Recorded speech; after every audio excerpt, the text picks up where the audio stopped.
তুমি কি খাচ্ছ? দারোগার রেশনের আটা খাচ্ছ আম্মু?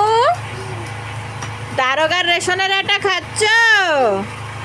ময়নামণি, রিদামণি, তুমি কি খাচ্ছ? আর এদিকে কিছু আছে?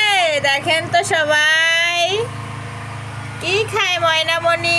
আলুর ঝোল খায়, আলুর ঝোল। একটু দেখাও তো আলুর ঝোল। মজা লাগে আম্মু? মজা লাগে ময়নামণি? তোমার কাছে রুটি পছন্দ? এই দেখেন খাও আম্মু।